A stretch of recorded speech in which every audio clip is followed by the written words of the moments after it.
आकृति 8.13 में यहाँ पे बगल में आकृति आपको दे दिया है cot P minus cot R 10p minus cot R का मान ज्ञात कीजिए।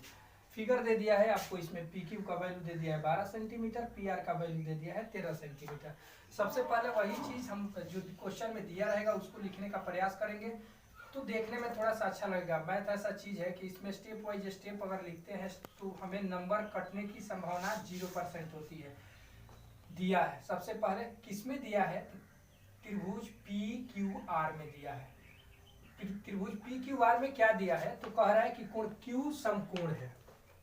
इस तरह का अगर समकोण का पहचानने का ये तरीका होता है, इस तरह जो दिया रहेगा समकोण होगा। कोण क्यू बराबर 90 डिग्री दे दिया है, पी क्यू का मान 12 सेंटीमीटर दिया है, उसके बाद पी आर का मान 13 सेंटीमीटर दिया है, और क्यू आर का मान हमें प्राप्त नहीं है, इसको हमें ज्ञात करना है।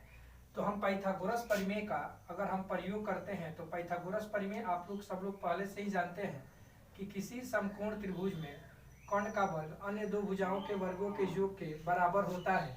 तो उस फार्मूला के आधार पर अगर हम क्यू आर का वैल्यू निकालना चाहें तो कर्ण के स्क्वायर में से पी क्यू के स्क्वायर को घटा देंगे, यानी पी आर का स्क्वायर माइनस पी क्यू का स्क्वायर। पी आर का स्क्वायर क्या है, तो आप लिख सकते हैं 13 स्क्वायर, यहाँ पे लिख सकते हैं 12 स्क्वायर। 13 का स्क्वायर मतलब 13 13 है 169, 12 का स्क्वायर मतलब 12 12 है 144। 169 में से 144 को घटाएंगे तो हमारे पास 25 प्राप्त होगा, और 25 का हम लोग वर्गमूल निकालेंगे तो 5 गुणे 5, यानी यहाँ पे कितना आ जाएगा 5। ये 5 सेंटीमीटर आपको क्यू आर का मान प्राप्त हो गया, उसको हम यहाँ पे अंकित कर देंगे। अब इसमें कोण दो है, एक P है और एक R है, तो P के लिए हम अलग चीज लिखेंगे और R के लिए अलग लिखेंगे। कोण P के लिए हम यहाँ पे लिखते हैं कोण P के लिए, तो सबसे पहले हमें तीन चीजों की आवश्यकता होगी। कर्ण को H द्वारा सूचित करेंगे, लंब को ज्ञात करना होगा जिसे P द्वारा सूचित करेंगे, आधार को ज्ञात करना होगा जिसे B द्वारा सूचित करेंगे। तो H क्या है, तो हम लोग जानते हैं कि 90 डिग्री के सामने का जो भुजा होता है उसको कर्ण कहते हैं, और कर्ण को H द्वारा सूचित करते हैं। तो उस कंसेप्ट से H का मान 13 सेंटीमीटर प्राप्त हो गया। और दूसरा PQ का वैल्यू अगर हम यहाँ पे कोण कंसीडर किए हैं P, तो ये कोण के सामने की भुजा को लंब कहेंगे, तो लंब का वैल्यू यहाँ पे 5 सेंटीमीटर आ जाएगा, और लंब और कोण को छोड़कर तीसरी भुजा को आधार कहते हैं तो ये 12 सेंटीमीटर आ जाएगा।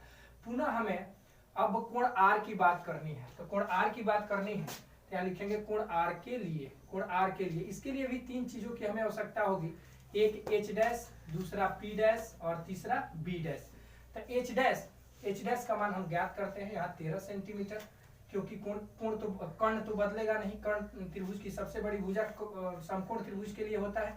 और ये कोण है यहाँ पे R, तो R के सामने जो कोण R के सामने जो भुजा होगा उसको लंब कहेंगे, लंब यहाँ हो जाएगा 12 सेंटीमीटर, और लंब और कोण को छोड़कर तीसरी भुजा को आधार कहते हैं, आधार यहाँ पे हो जाएगा 5 सेंटीमीटर। अब हमें यहाँ ज्ञात करना है 10p माइनस कॉट R। तो 10p के लिए हम लोग फॉर्मूला यूज P है तो विदाउट डैश वाला प्रयोग करेंगे, R होगा तो डैश वाला यूज करेंगे।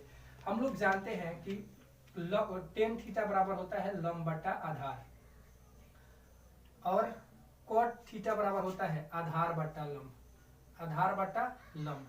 तो इसको डैश में लिखेंगे क्योंकि रिपीट हो जा रहा है, नहीं तो मैथ की भाषा में इसको हम काट सकते हैं। लंब यहाँ P बटा B, और यहाँ पे हो जाएगा B डैश बटा P डैश।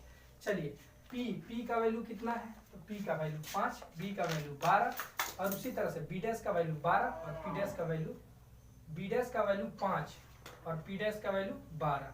तो ये 5/12 और 5/12 इसको हम आसानी से कैंसिल कर सकते हैं, तो हमारे पास रिजल्ट जो बचेगा 0, और यही इसका उत्तर हो जाएगा।